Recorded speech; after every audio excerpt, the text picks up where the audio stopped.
Bien le bonjour à toutes et à tous, c'est LK94, on se retrouve pour une nouvelle vidéo, enfin surtout une nouvelle annonce de Pokémon épée et bouclier. Aujourd'hui on a eu quelques infos sur des nouveaux Pokémon, et après sur le service tout ça, de Pokémon, mais on va déjà voir ce qu'il y a eu. Donc aujourd'hui, le 7 août 2019, nous avons eu des nouvelles informations, et un petit trailer où on a appris, je vous conseille d'aller le voir, hein.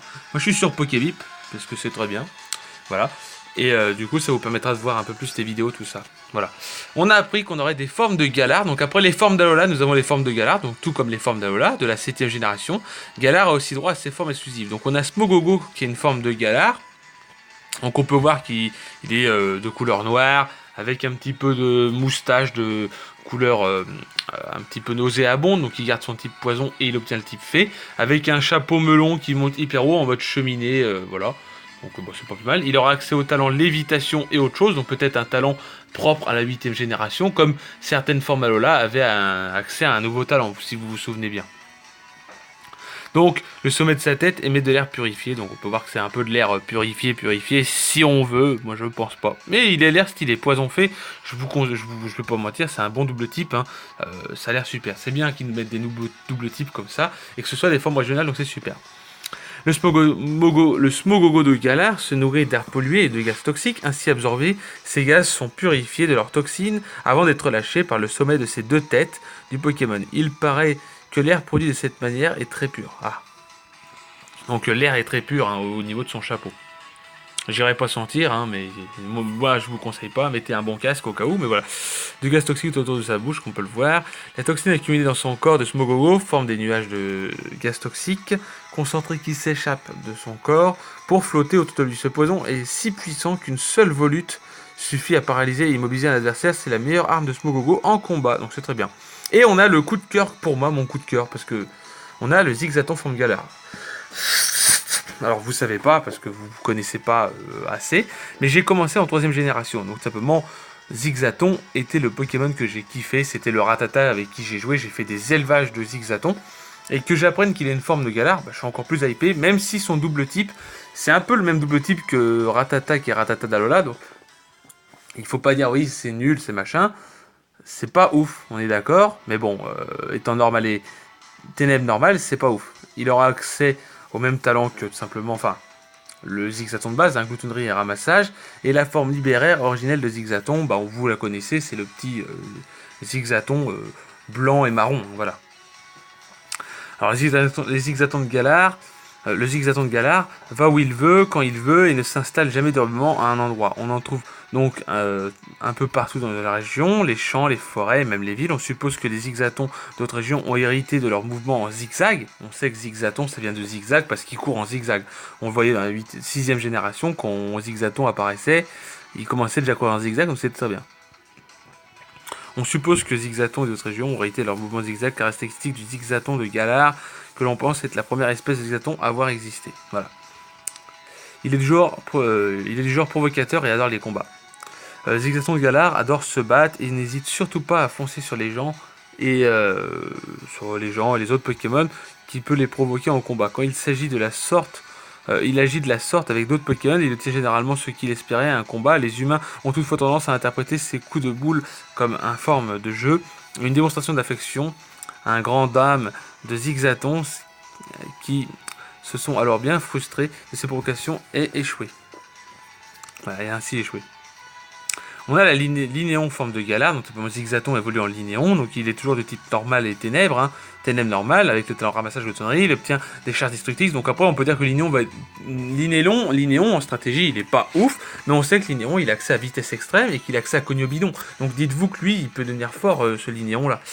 Des charges destructrices, donc Linéon de Galar peut dépasser les 100 km/h comme l'ancien en fait, hein. Voilà, qu'il lance un coup de boule, une charge, ses attaques sont si puissantes qu'ils peuvent expédier une voiture dans les airs. Par contre, si elles échouent, ils peuvent ainsi retourner contre Linéon et le déséquilibrer.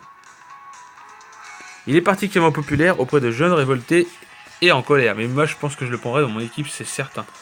Et tout simplement, qu'est-ce que je peux dire, il est particulièrement populaire auprès des gens révoltés en colère. Léon Galar est intrépide et irréfléchi, si bien qu'il provoque même des adversaires clairement plus puissants que lui. C'est précisément ce côté téméraire et sa faculté d'affronter n'importe quel adversaire sans reculer qui le rendent particulièrement populaire auprès de jeunes de la région de Galar. en particulier ceux qui n'ont aucun recours pour évacuer leur colère ou leur frustration. Ça, c'est très bien interprété ça. Dans l'Inéon, il est vraiment... Déjà le noir et le blanc, c'était les couleurs de l'Inéon, mais là, il est plus dark, et c'est ce que je kiffe, parce que je kiffe le dark, hein, moi. Donc lui, il fait partie de ma team, c'est officiel. Hein. Je sais pas encore au niveau des starters qui je prends, mais c'est sûr que l'Inéon, il fait partie de la team, et Zigzaton aussi. Et du coup, on a le nouveau Pokémon Ixon, qui est l'évolution de l'Inéon. Donc l'Inéon, on a Zigzaton. Hop, attendez, Zigzaton, qui évolue en l'Inéon. Et l'Inéon, il a sa propre forme Ixon. Donc c'est l'évolution de l'Inéon, qui est de type normal ténèbres. Et il a le talent téméraire ou cran. Donc téméraire, c'est les attaques de recul qui boostent de 20 et ça le rend un peu plus fort. L'évolution de l'Inéon de Galar, on peut voir. Donc cran, on sait ce que c'est. Et cran, c'est très fort. Hein. C'est un talent qui permet de booster l'attaque à 50%, je crois, s'il a un problème de statut. Donc c'est très très joué. Avec cran, il va devenir très fort. Hein.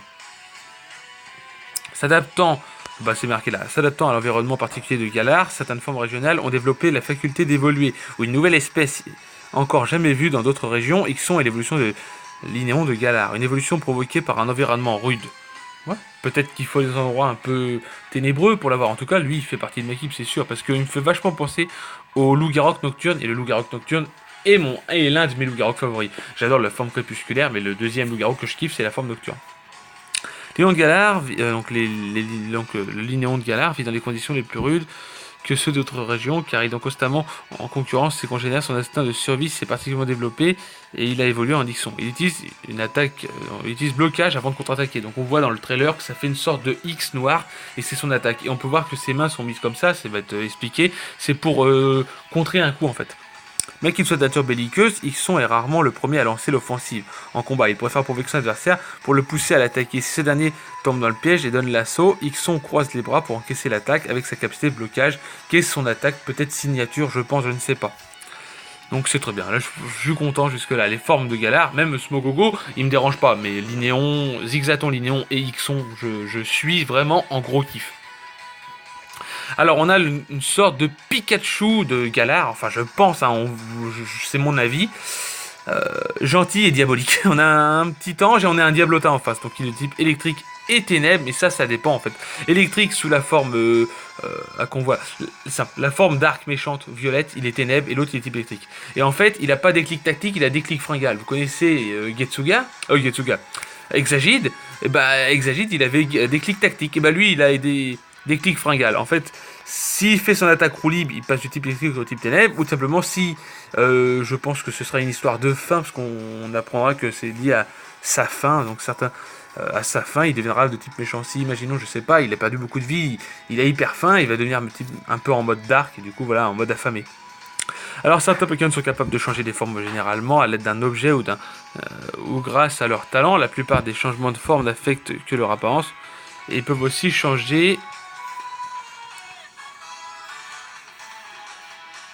Ah j'ai dû couper, ils peuvent aussi changer, je sais pas, changer de forme, enfin, voilà. Morpeko, excusez-moi, on apprend les noms aussi, parce qu'en français, c'est pas les noms anglais, un nom anglais c'est facile à retenir, les noms français, c'est compliqué. Donc Morpeko génère constamment de l'électricité de ses poches situées sur ses joues, mais comme ça lui demande beaucoup d'énergie, il a faim en permanence, c'est pour cela que Morpeko, excusez-moi j'ai du mal, a toujours sur lui des graines de baie. Il prend extrêmement soin, il lui servent de goûter. Il change d'apparence quand il a faim. Je me demande si ce Morpeko, c'est pas le petit écureuil qu'on voyait justement sur le t-shirt, vous vous souvenez, on voyait un petit rongeur. C'est peut-être Morpeko, je sais pas, je dis ça comme ça, j'en sais rien. On est déjà 9 minutes de vidéo et la vidéo n'est pas près d'être finie, mais c'est parce qu'on a pris beaucoup d'informations. Lorsqu'il a faim pendant trop longtemps, son équilibre hormonal change, ce qui se traduit par un changement de couleur de sa fourrure, une agressivité accrue, l'énergie accumulée de ses joues passe de type électrique au type ténèbres. Son talent déclic fringal lui permet de changer de forme. Le talent de Morpeko déclic fringal est un tout nouveau talent qui fait son entrée dans Pokémon épée et bouclier. J'abrège un peu parce que voilà. À chaque tour, ce talent change non seulement la forme de Morpeko, mais aussi le type de son attaque signature roue libre. Quand Morpeko est en mode rassasié, roue libre est de type électrique, et quand il passe en mode affamé, il est de type ténèbres. Ok, c'est bien. Voilà. Maintenant, on a des nouveaux personnages. Donc Travis, donc pour ceux qui avaient farfouillé les informations ou tout simplement qui voulaient avoir d'autres informations. Certains étaient au courant qu'on avait 2 rivaux. On n'avait pas que Nabil, hein. On avait Nabil, le frère de Tarak, et on avait Travis et une autre fille. Donc Travis, c'est simplement un des rivaux. C'est un vrai génie en combat Pokémon. Il ne manquera jamais l'occasion de le souligner. Il rejoint les défis des arènes grâce à la recommandation de Chéros, donc le président Chéros, que je vous ai parlé il y a un mois de ça, je crois. Donc le président de la Ligue Pokémon de Galar, il faut aucun doute qu'il vise le titre de maître, même s'il semble également avoir des objectifs autres. Ok. On a Rosemary, donc une fille un petit peu en mode dark, une fille à mon avis qui essaye de se chercher ou je sais pas quoi, une rivale avec un esprit de compétition à toute épreuve avec son partenaire Morpeko, donc Morpeko il ira très bien avec elle. Rosemary compte bien devenir le prochain maître de Galar afin d'atteindre ses objectifs personnels, ses stratégies en combat, calculées au millimètre près, et son sens de style lui a valu d'avoir de nombreux fans très dévoués, dont la Team IL qui justement la surkiffe, la considère comme une personne parfaite. Enfin voilà quoi.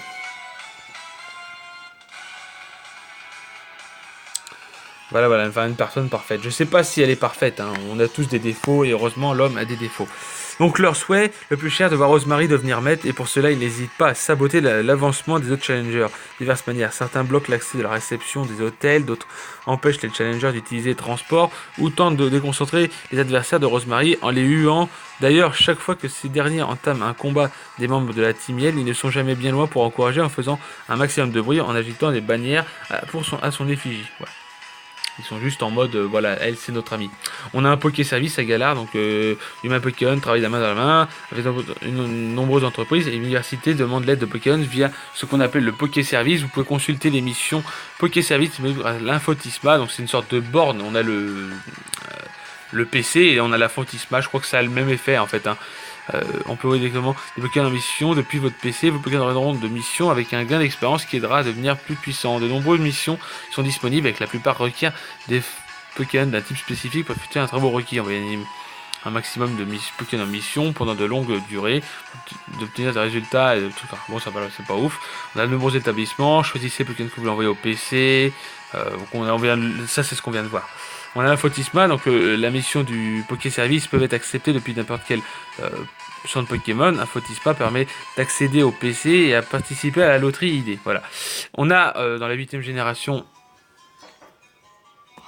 Attendez, je mets une petite pause parce qu'il y a un problème.